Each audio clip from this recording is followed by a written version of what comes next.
Oh, can I have some? Okay. Now we will move into our Tuta Loca Es, where we call motherfuckers out for doing the most. And today we are talking about the unfortunate passings of Camila Maria Concepcion and Alexa Negron.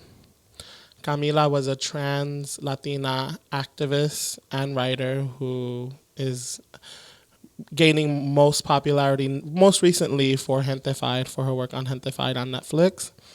And then Alexa Negron was killed in Puerto Rico shortly before that. And you said Alexa was 27 and Camila was 28. And a little bit about Alexa Negron, Luciano, I want to throw in because, you know, we got to have all our names in the mix. She was homeless. And she had a presence on social media because people made fun of her. And so the night that she was killed, she went to a McDonald's bathroom, was using the bathroom. Another woman in the bathroom accused her of peeping. So 12 hours later, the police find Alexa, and there is rumored to be a video online of her death that I have yet to see myself, where the New York Times article describes it as Alexa is standing in the headlights of the car, and you hear the shots that are fired, and as you hear the shots that are fired, you hear laughter from those who are surrounding her in that moment. I find, to say the least, that the work that allies to the trans community are doing, for some of us, not all of us, is insufficient. We do not do enough legwork to make sure that safe spaces are truly safe. And the way that we need to make sure a space is safe is by creating a space of intolerance. And I mean really, really heavy intolerance. I mean, people should be shook about this notion that they can step out of line and just kill a trans person or make a trans person uncomfortable and fuck with their mental health and fuck with their status because they feel above them. And I would argue if there was like a social pyramid of how well people are or are not treated in this world, at the bottom of that period are trans women of color.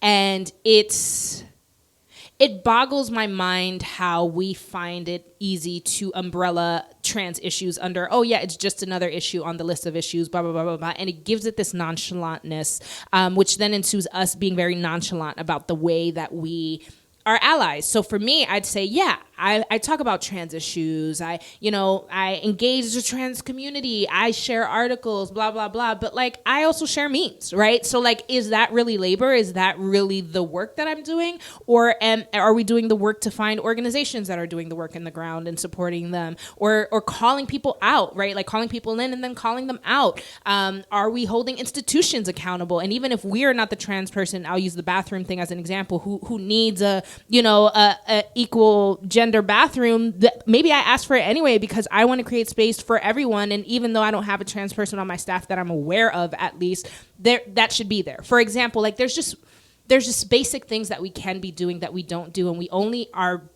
react after the fact and when people are getting killed, as opposed to being proactive about creating the safe spaces with the privilege that we have even before the trans person crosses our paths, because that is a true ally and that is a true social justice warrior, right? You learn, right? Because there is that element of really needing to understand the issue and learn the issue. You sympathize, you empathize, but even before all that work happens, if you know, hey, the goal here is this is a space of intolerance, then get busy doing that work in the way that you can. Get busy, I think also, can be a very ambiguous term. Also, yeah. Right? Yeah, so absolutely. It's like, I think that what's important for folks to be mindful of, maybe who don't have a proximity to trans people, and in particular trans people of color, is that if you are educating yourself from a particular person that you're following online, or maybe you're aware of a organization or a coalition that is doing a lot of the labor, put your money into those people. Right. That does go a long way. So, for example, in Puerto Rico, you can support Colectiva Feminista. It's a coalition of a lot of Puerto Rican femmes, women who are doing a lot of work to undo the violence against women and trans people, trans women of color.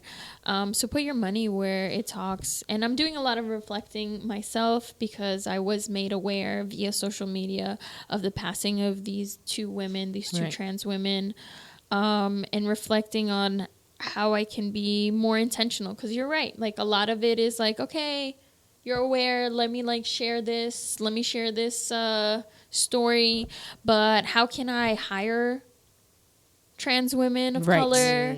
You know, how can I give them money in order to support their artistry? How can I hire them, you know, to further their career, to put them on, to amplify their stories or their artistry? And just a lot of reflection around that. Yeah, I'm trying to say this because I don't want to cry. I think one thing that has been really, really informative for me, being Skittles' sister, is even like the way people work so hard to peg people and put them in boxes in order to give themselves permission to treat people a certain way. And when I think about how I move around the world with Skittles by my side, and the moments in which I see people trying to put him in a trans box just because he wears makeup or has long hair, it really terrifies me to think that because there's hate towards the community overall, not just trans people, that you know, somebody might just want to peg him in a box, and like that's that, and then one day the story is about Skittles, and I. You know what I mean? And like, I think that I just think it's important that we understand that sometimes when we think these things don't affect us as closely as they can, you're wrong. You're wrong. And like our proximities, like the three of us at this table, even to Camila, like I didn't get to meet Camila personally. Skittles knew Camila. Camila was a fan of our work. You know what I mean? And it's just like, how have I made sure that because I'm circling the same rooms as somebody like Camila, that people know that, like, as a community, we don't tolerate that shit, right? And I'm not saying that the reason Camila's, ended up, deciding to end her life was because of the rooms she was in, specifically in our artistic community. Pero coño, like, if you walk through life, and even if you have just that one safe space, sometimes that's what it takes. Like, that is what it takes, is to have that one safe space or that one person who will have your back. And we really, really can't wait until it's a story like that, or the story that I fear. And I really do fear that in my heart. I shit you not. And I think it's the first time I've said it out loud. You know what I mean? Like, it's not sufficient. We're not doing sufficient work. And it needs to be done. And there's a lot of layers. There's a lot to, I get it. But we have to start somewhere, and we need to prioritize this. That's really all I had to say.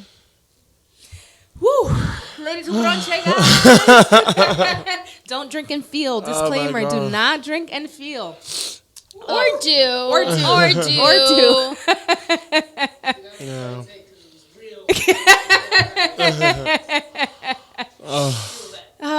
Yeah. I think that the one last thing that I wanted to add on to the tail end of this subject is that, as someone who, gender identity, I feel that gender identity is a journey, Yes.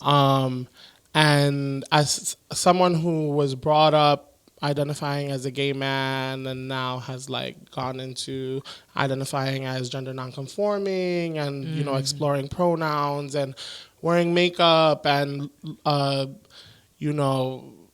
being more femme and embracing that side of me, because this isn't something that developed overnight. This is something that has literally always been a part of me and has always been innate, like just embedded in me. I don't understand where the hate comes from. Like, to have somebody, to hate someone so much and not know them, to put them in front of a car and shoot them and be laughing and all that stuff. Like, and I guess if there was ever a community that could relate to this the most, it'd be the Black community, right, with racism and the extreme things that happen with that. but I just don't understand where that hate comes from. Yeah. You know? And like, I can't control it. You know, Right. like I can't control this part of me. Why does this create this feeling inside of anybody else? And I think, you know, like for you as like a gay man or a gay non-binary person to feel like I don't understand that is so valid. And I encourage those of us who have identities that don't experience that, right? So folks who are either straight, who are cis, aka who, you know, feel comfortable in their own Right. gender assignment at birth, to be the ones to investigate more. Why is it that this happens? Why is it that people feel this much hatred about a person entering the bathroom or whatnot? What is it about this person that makes us quote unquote uncomfortable? Right. Where does that uncomfortability actually, where is it rooted? Yeah. You know, I feel like it is our responsibility to do that work, to undo that, to hold other people's hands, and call them in, not Yeah. call them out, but call them in, because by calling them out, we're going to ostracize them and they're going to feel, you know, exiled. So, you know, I want to echo what you feel, and that what you feel is absolutely valid. Right. That, you know, you don't understand why folks would ever have this type of hatred. But I want to call on other folks who Right. don't fall within the LGBTQI plus community, queer community, to do that heavy lifting, to do that labor, to research and to understand why, in order to then educate other folks. Absolutely. Thank you for that. And it's ignorance, right? But it's uprooting the ignorance, right? And understanding what feeds the tree.